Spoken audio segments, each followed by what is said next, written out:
I am going to make a short video on why I stopped believing and watching much on Boyce Watkins. Now, Boyce Watkins at first was absolutely wonderful because, one, he was very, very positive. And another thing he did that I thought was wonderful was that he was a business. He had a high education in business. And I really wanted to hear what he had to say. And he taught classes in business. Some of them are pretty reasonably priced, and there were some who were very expensive. But I took 2 or 3 different course lines from him, and they were helpful. But after a while, it was a little bit too technical for me to really focus on. So I kind of blew them off. But I still think I have access to those courses. And I think I'm going to make use out of them. But actually, it was about buying stocks. Now, I was going to start stocks, but after a while, I just couldn't really do it. I mean, I wasn't very good at it or something. I just got bored with it, so I stopped doing it. But at any rate, I liked the variety of things that he was doing. One, he started up the Fly Nubian Queen Network. And a bunch of ladies that were on there. They were all different, and they all had some very good contributions. But then I found out that he had some issues with paying them. And the one that hated him the most, now all of them couldn't stand him after a while. They got off his network and went on about their business and did better on their own. But the main one that really got on him was Michi X. And I was really disappointed he didn't at least answer the questions people had about that, because he just avoided her like the plague. He refused to even speak about her.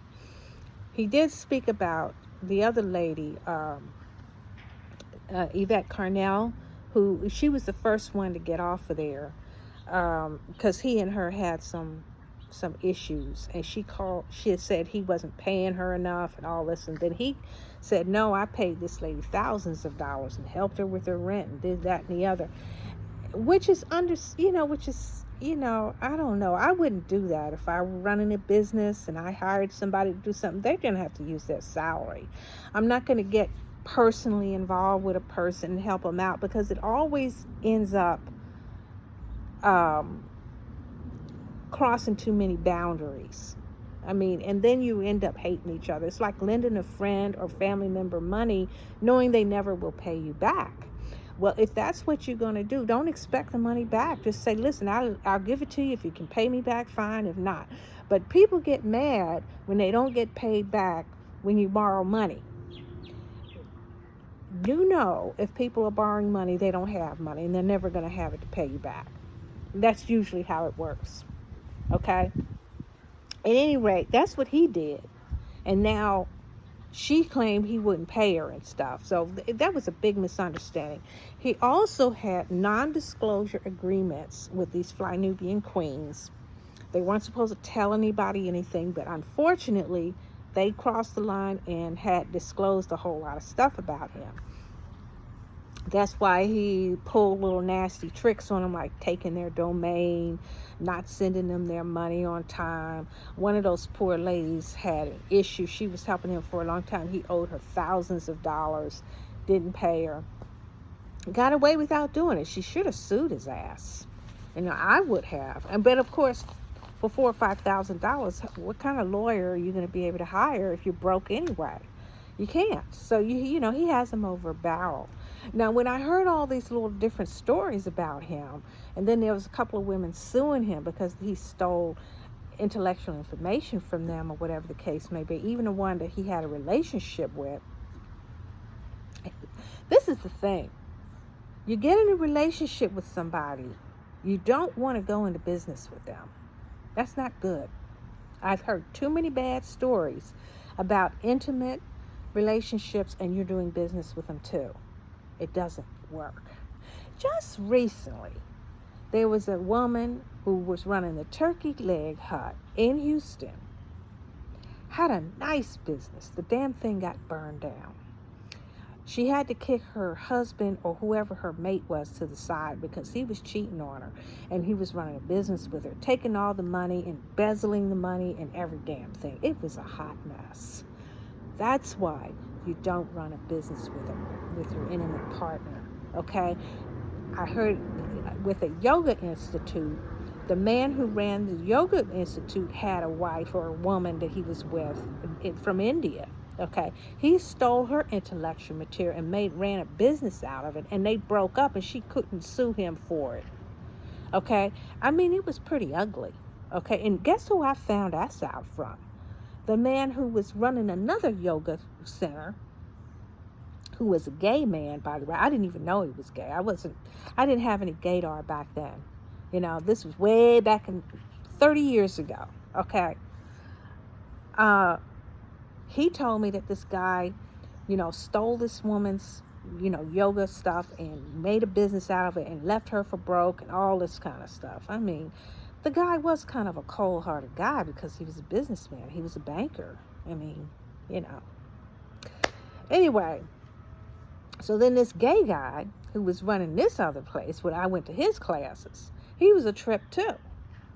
The yoga classes were, good, but I mean, he was something else. Okay, big gossip for one thing. That's how I found out about the other guy running the clinic. And I said, these yoga people are something else. I'm just trying to exercise, y'all. I ain't getting in all this drama. Anyway, I think it's pretty funny, but it's not. It's very painful. It's painful. And I don't like to see people hurt. So anyway, with the Boyce Watkins thing, he was running a business. He had intimate concerns for these ladies, not necessarily relationships with them, but he had intimate concerns with them. In other words, he was trying to be their friend. Turns out he stabs them in the back, or they did something to him, one or the other. But it didn't turn out to be good, either as a friendship or a business relationship. So you're supposed to separate all that. If you work with somebody, don't be their friend. Just work with them, okay? Another thing, we went through the COVID thing, right? He acted like COVID didn't even matter. Now, everybody's scared to death. We were locked up in the houses. We had to wear masks everywhere we go. I was working. I was a worker. I still could work during COVID, because I was one of the necessary people that could work, because I was in a hospital, okay? But most people didn't have their job, okay? And I don't even know if they were being compensated or not, but this is fucked up. And this was for well over a year, at least 2 years. People were out of work. The businesses all closed down and everything, right? And it was very unfortunate. And here he is, it doesn't matter to me. I'm just going about my business. Well, everybody else is hurting. And yes, all you got to say about it, you don't have any empathy or anything. And being in a hospital and seeing all these hospital workers overwhelmed with people being sick and dividing the hospitals up, for COVID patients and all that, it just tore me apart. Seeing all these people who weren't properly given no PCP material, no PC, what is that? A protective PPE, uniforms and stuff like. They didn't have enough money to give these hospitals all the stuff they needed to take care of everything. We have a government with people who make millions of dollars, and you mean to tell me they can't help the hospitals? I mean, I was really upset about that.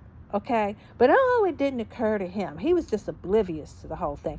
That's why I got fed up with him and decided, you know what? You're a piece of dog dirt. I don't want to listen to you anymore.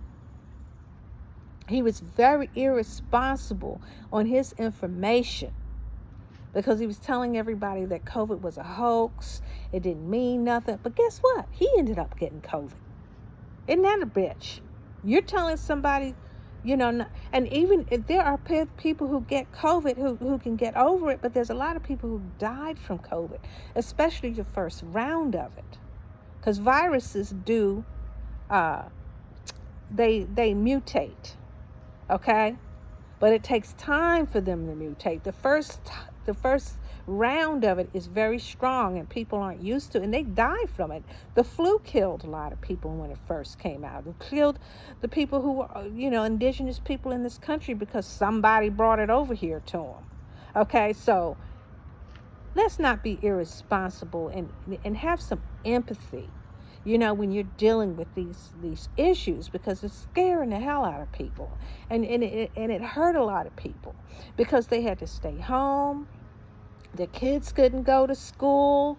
You had, the medical staff and everything were affected by all this. Some of them died trying to, be loyal to their health profession and helping people. I mean, but he didn't have shit to say about that, did he? I mean, but he's just he and ha and like, well, I'm fine. So if I'm okay, everybody else is. Well, no, that's not the case.